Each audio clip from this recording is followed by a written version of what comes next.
9-year-old Melodee Buzzard has vanished under troubling circumstances. School officials flagged her absence last week after she failed to enroll in her independent study program and hadn't been seen in months. Deputies visited the Mars Avenue home and found only her mother, Ashley Buzzard, who offered no explanation for Melodee's disappearance. Investigators say Melodee was with her mother as recently as October 7th and may have been transported hundreds of miles away in a rented white Chevrolet Malibu, possibly as far as Nebraska. The mother remains uncooperative, and missing child signs now line the neighborhood as family members demand answers. The FBI has joined the search, but the trail remains cold, and the question still looms. Where is Melodee Buzzard? I'm Vinny Politan. Thank you for joining us tonight here on Closing Arguments. And unfortunately, we have another missing child we're going to talk about tonight. And you know, through the years, I've noticed a disturbing common theme among mothers of missing children. Let me explain what I mean. Let's start with Lori Vallow Daybell.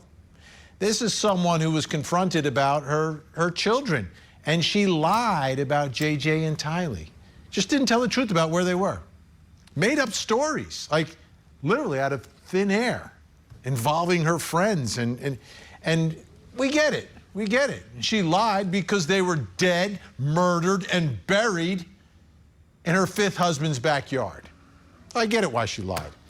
Then there's that woman from Central Florida, you know who I'm talking about, with the initials CA, had a daughter named Calif. Well, she lied all about Calif. Didn't tell the truth. Made up a story about Zanny the nanny. Confronted by her own parents, Calif's grandparents, and makes up a story, like invents a person who was watching Calif for 31 days. Complete lie. And she lied about other things too, but lied about where her missing child was. Leilani Simon, you may or may not remember her, from Georgia, South Georgia, lied about her son Quentin, who's like the cutest kid you've ever seen. Made up this story. In the end, it turns out she murdered him, threw him in the garbage, and they had to recover his remains from a landfill. Now, 2 out of those 3 paid for their lies. 1 did not pay for her lies. But that's the way our system works. You've got to prove the case beyond any and all reasonable doubt and convince all 12 jurors. And sometimes prosecutors can't do it. Let's talk now about little Melodee and her mom, Ashley. Little different here. I'm not getting a sense that she is lying about everything. I'm getting a sense that she's just not saying anything and she's not cooperating, which is an interesting tact when you have a missing child that you are solely responsible for. The child's nowhere to be found and you're not saying anything. Well, let's dive into this story. Here's what we have from the Santa Barbara County Sheriff's Office. Through their investigation, detectives have gathered evidence indicating that Melodee was with her mother, Ashley, as recently as October 7th of this year. Detectives have also determined that Ashley may have driven with Melodee in a white Chevy Malibu. This is important, okay, for folks who may be able to help in this case. License plate number 9MNG101. To locations out of their home county of Santa Barbara County in California, to include as far as the state of Nebraska. So if you live anywhere between Nebraska and Santa Barbara County, you need to pay attention. You might be able to help this at this point.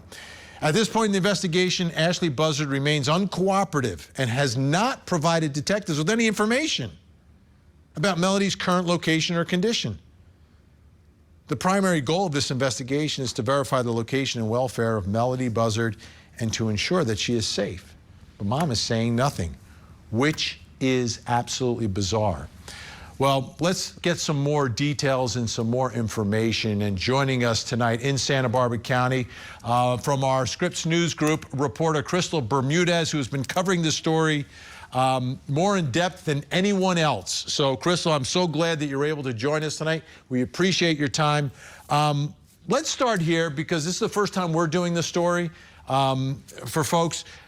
How about some background about Melodee, her mom, Ashley, their living arrangements, and any information about Melodee's dad.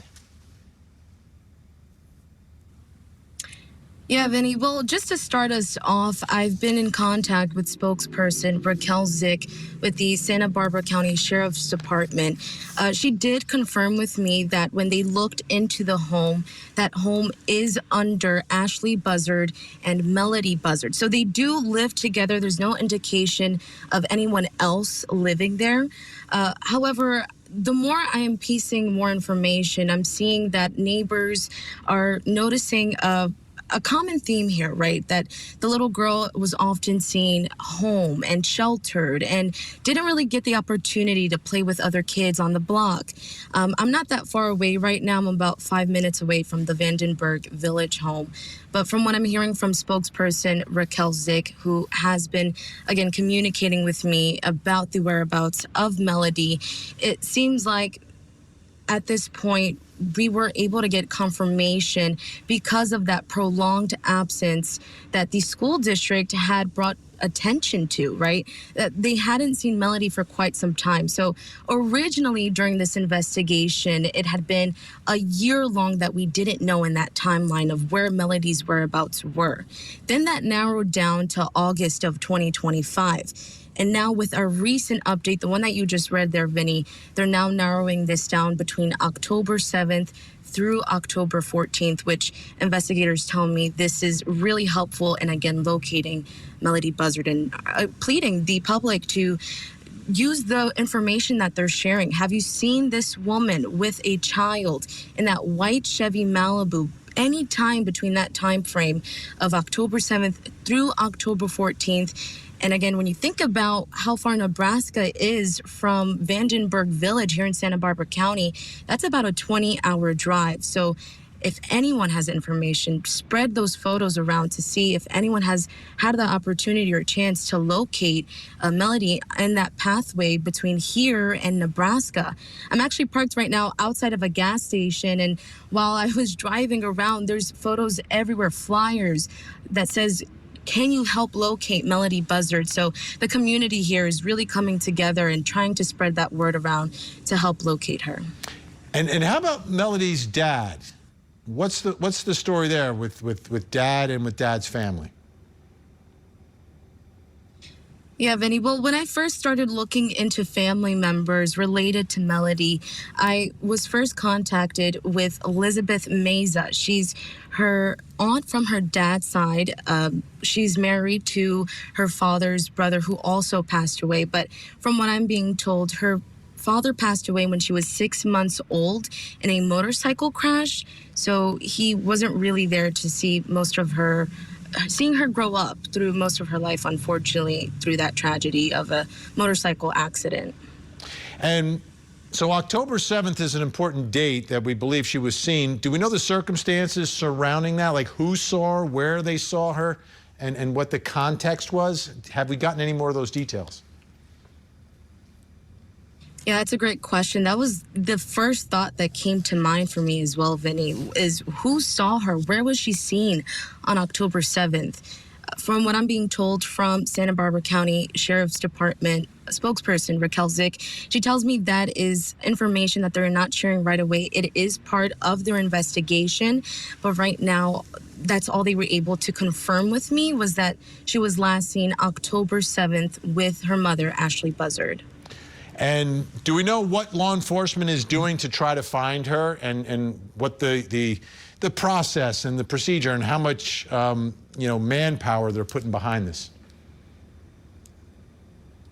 Yeah, well, speaking of manpower, when I was here on Sunday, if you were able to check out one of those reports that I did, community members, neighbors all came out here demanding and pushing for answers from Ashley outside of her house. And neighbors were telling me they wanted to organize. They created a Facebook group called In Search of Melodee. You can see that those neighbors right there on your screen right now that gathered. They were pushing for answers. They put up 4 signs that all said on both sides, "Where is Melodee?" Other signs said, "We're not going to stop until you tell us," things like that. And they wanted to organize. They organized through a Facebook group, like I mentioned, called In Search of Melodee. And they were talking about possibly starting a search party. When I talked to spokesperson Raquel Zick, she had told me, I wanted to know more about what goes into a search party. Is that something they want the public to do? Raquel had informed me that at this time, a search party isn't that beneficial if we don't know an exact location of where Melodee was last seen. So she could be anywhere between here and Nebraska. So starting a search party, she told me, could intervene and impede in their investigation. So they were really urging the public to maybe at this time not try to gather and start a search party, because that could impede in investigators and their current ongoing investigation. But Vinny, I do want to tell you one thing. When I was here earlier last week, I had noticed investigators going around the neighborhood and collecting surveillance footage, gathering from neighbor to neighbor, seeing how much home surveillance video could piece together a timeline. So I'm expecting and maybe hoping an update soon to see if those surveillance footage videos could expand more on where Melodee was last seen and at what time, and any other videos that we could see where she is leaving or entering the home, at least between October 7th and October 14th. Absolutely, be extremely revealing. Let's take a listen, though. You mentioned the public that had shown up. Let's show the folks at home some of what you gathered there and speaking with them. We're all looking for answers, but, we're showing up today so that way, she knows we care. We're here for Melodee, and hopefully she will come out and tell us where she's at. Besides the garage being open almost 48 hours now, which we don't know if she knows or not, she was burning something in the fireplace last night, but paper was coming out. Organization is going to be key in this. If they're not going to press her until she cracks, I'm sorry, it's time. Yeah, you can see the investment from the public there. Now, I know you also spoke with Melodee's grandma. I want to take a look at a part of that interview and then get some more details from you. He said, "Did you know that your granddaughter was missing?" And I said, "Missing?" He goes, "When's the last time you talked to your daughter?" I said, "I don't know, 2 years, a year and a half ago." The psychologist that I was seeing said, I said, "Should I be keeping these things? I keep buying them for Christmas and her birthday." She said, "If you keep them for her, she'll know that when she was gone, you were thinking about her. So that's why I keep them." And sometimes I wonder, am I going nuts, right? I want to take a look at another piece of the interview. This one is referencing a previous incident when Melodee was just a few months old. About 15 minutes later, a sheriff calls me. He says, "I'm at your daughter's house in Orchid, and I was just getting ready to take your granddaughter Melodee with me to CPS because we're getting ready to take your daughter to the hospital." The house was in disarray. There were raw eggs in pans. There was rotten food in the fridge that I think she was trying to give my granddaughter. So, Crystal, what is the status of Grandma's relationship with her granddaughter and with Ashley, Melodee's mom? And is she doing anything to try to track down where Melodee is? Yeah, well, when I met with Lori Miranda, who you saw on screen there, and who I had the opportunity to sit down and speak with, Lori told me she hadn't spoken to her daughter, at least within a year and a half to 2 year timeline. She did tell me, and you could see in one of those clips where she has a telescope that's in a box. She unwrapped it for me on camera, and she told me she was planning to give that to Melodee on her 9th birthday that just passed on February 10th of this year. She unwrapped it, and she said that she wanted to stop by and give her this gift, but she's been taking some space from Ashley. She described her mental health declining since roughly around 2016, a little after Melodee had been born. She told me that she suffered with BPD, bipolar disorder, was taking medication, has seen a psychiatrist to treat her mental illnesses, but I can't confirm that. This is just from what the mother had said to me. But again, she was just indicating to me that it's been some time. Her daughter is very erratic. Again, Ashley Buzzard. And I do want to also share that Ashley does have an older daughter. Her name is Destiny. And in that interview where she mentions that there was an incident in the past involving CPS. At the time, her oldest daughter, Destiny, was living with her, and 6-month-old Melodee Buzzard as well. She was explaining to me in detail this situation that happened in the past, again in 2016, where she received a call from law enforcement. She appeared shortly after that call and saw the status of Ashley's home when she used to live in Orcutt, California at the time. And that's when she describes seeing raw eggs on the pan, rotten food in the fridge, and believed she was feeding that to her oldest granddaughter, Destiny. Let me ask you about, I just want to clarify, when you were talking about suffering from mental illness, you were referencing Ashley, right? Not grandma, but grandma talking about Ashley? That's correct.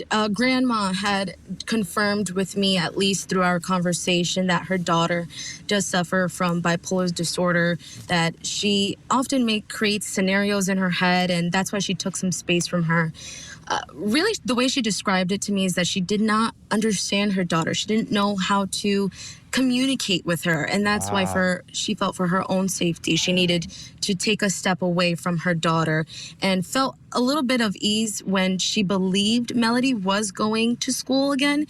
But then shortly after, she put her into the homeschooling program. Right. Now, there was another moment when you were outside of Ashley's house, Ashley and Melodee's house, when Melodee's sister or half-sister from her father's side confronts Ashley. Let's take a look at that, because that's fascinating.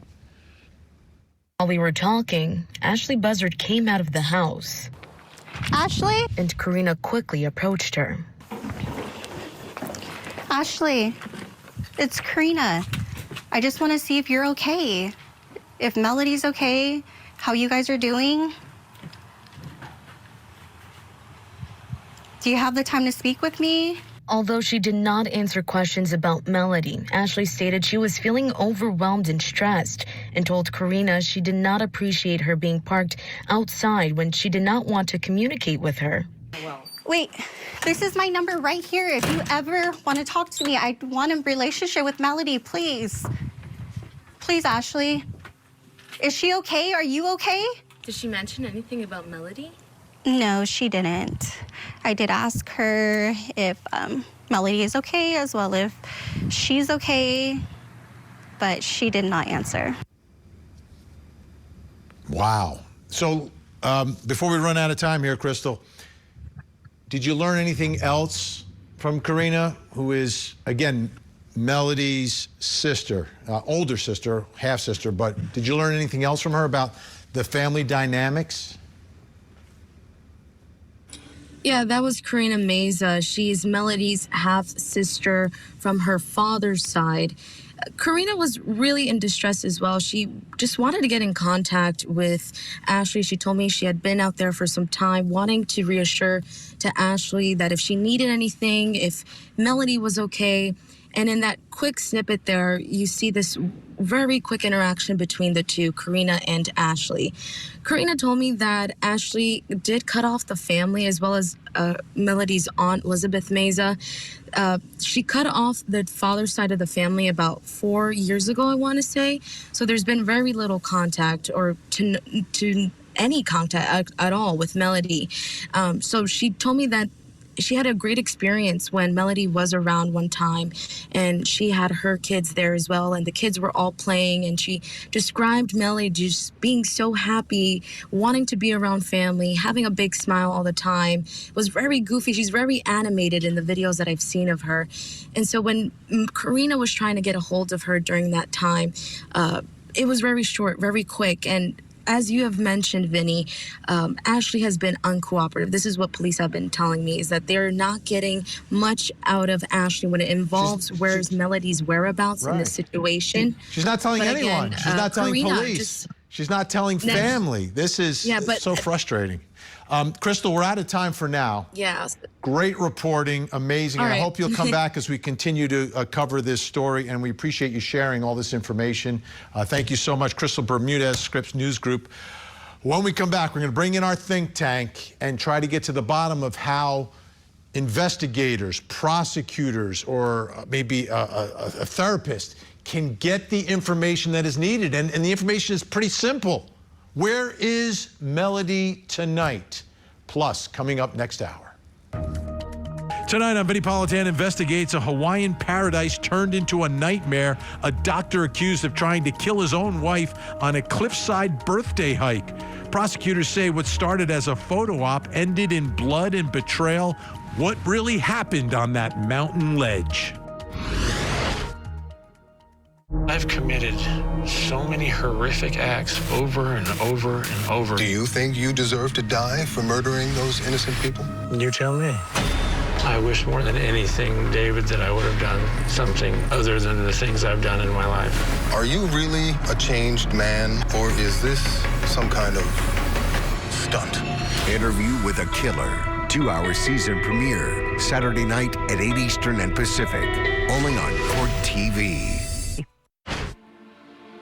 Investigators believe Ashley drove her daughter to Nebraska in a white Chevy Malibu earlier this month, more than 1,070 miles from her current Vandenberg Village home, before returning to California. We want the public to think back to the 7th to the 14th. Did you see a mom and a daughter in this vehicle?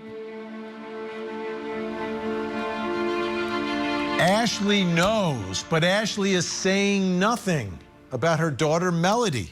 Let's bring in our think tank. Joining us tonight, criminal defense attorney, former head New Jersey County prosecutor Bob Bianchi, and national parenting and family relationship expert Dr. Sue Kornbluth. Great to have you both here. We're trying to get Rick King in the mix here. Let me ask you, Bob, legally, is there any way to compel this woman to tell the world where her daughter is? As a prosecutor who's handled cases like this, Vinny, at certain points in times, you got to brute force your way into a situation. You cannot let a child who no one knows where they are, has been traveling over a significant place and period of time, whose parent is mentally ill, a single parent, no one there to care for the kid, the school's concerned, the community's concerned, the sheriff's concerned. As a prosecutor, I would start using brute force. You need to bring her in. You need to detain her. You may need to get a mental health situation going on there as to whether or not there's some sort of involuntary commitment. I know that's going to get some very upset, but the bottom line here is I'm concerned about a child and a child's well-being. And if I have to file charges for endangering the welfare of a child, which doesn't require that I show actual harm in the state of California, that's what I'm going to do. Bottom line is I need some top skilled level police officers and detectives and some mental health professionals that are going to approach her and bring her in, and let's start getting some answers. This is not a time to play games. The clock is ticking. Dr. Sue Kornbluth, is there a way to get through to this mother and have her voluntarily just provide the information? I believe this child very well could be alive tonight. Well, Vinny, if somebody is going to go in there and intervene and try to get her to open up, they have to approach her in a very caring, kind, compassionate, and empathetic way. If they go in there and they are accusatory of this mother, she is not going to open up at all. So the way to approach her would be with compassion, concern, care, to get her on board to start cooperating, to open up as to where her daughter is. That would be the approach that a psychological professional would need to take here. Also joining us, we've got him. With that though, Vinny. One second, Bob. I just got to bring Rick into the mix. We've connected. Joining us, former police lieutenant, trial attorney Rick King. All right, Rick, let's get your take, and then we're going to go at it here. Bob's going one way. Dr. Sue seems to be going a different way. Former police lieutenant, also criminal defense attorney at this point. But Rick, what are your thoughts about how you get this mother to provide the most important information, the only thing we care about, which is where Melodee is? I mean, I think I agree with Bob in the sense that you got to start being aggressive with her. You got to bring her in. Clearly, you have some sort of criminal charges because you wrote a search warrant. So if you have a search warrant, there's probable cause for some crime you're saying happened. If you have probable cause for a crime, then you should make an arrest. Something. You need something to bring her in, to put the pressure on her to start finding out where the baby is, because that's what we care about right now.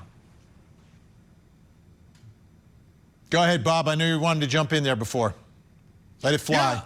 I mean, listen, we get to a point where we all want to throw up a peace sign and be kumbaya. That has not worked here. You cannot continue to wait while this child may be in jeopardy and you have a recalcitrant, reluctant, and unwilling participant in helping us identify where her child is. At a certain point in time, you got to pull the Band-Aid off, and the nice game has to end and the hard game has to begin. It's already past due, if you ask me, Vinny. This is not about pulling off a Band-Aid, though, Bob. This is about dealing with somebody that has mental health issues. That's what it appears to be. And when you're dealing with somebody that has mental health issues, you have to be very caring towards them in order to get them to open up with information. I'm not saying that you don't haul her in. I agree with that. But once she's there, you're not going to probably get a confession out of her if you treat her as though she's guilty already. To Dr. Seuss' You're point, talking Bob, about the approach once you get her. To Dr. Seuss' point, Bob, I think that what she's saying. You're talking about the approach. Go ahead, Rick. I'm sorry. That's okay. I think what she's saying is we're talking tactics once we get her in. I think that the idea is to get her in, and then once she's in, then there's tactics. There's a way you talk to someone with mental health problems. You don't come and you don't beat them over the head with a hammer. You try to talk to them and you appeal to whatever it is you think that they're going to respond to. It's not going to be a situation where it's bad guy. Maybe it's good guy, bad guy. Maybe it's something. Let me ask you this, guys. Let me ask you this. Is there a problem, though, if you haul her in? The lawyer's going to jump in, he's going to shut her down. Is that a potential problem? Is there any way around that? If you arrest her, charge her, she gets the public defender shuts it down. What do you do, Bob? Yeah, Vinny, listen, I mean, first of all, I'm not talking about taking her in and hitting her over the head with a rubber hose. Of course, you try to go in there with the right approach and the best people, and there are certain people that are better at it than others, and even have mental health providers there. What I'm talking about is you need to bring her in, and the bottom line here is if someone's constitutional, I know I'm going to say something very controversial here, okay, but it's a reality. If somebody's constitutional rights get a little fuzzy in terms of them trying to seek information and maybe it violates Miranda, well, that means the statement gets suppressed. The bottom line here is the health and safety and welfare of the child. So if I were the prosecutor, I'd be so be it if we're on a line. That's what I'm most concerned about. The prosecution is secondary. Yeah, don't worry about the charges and the prosecution. Worry about the child first, who could be in danger and might be able to be saved.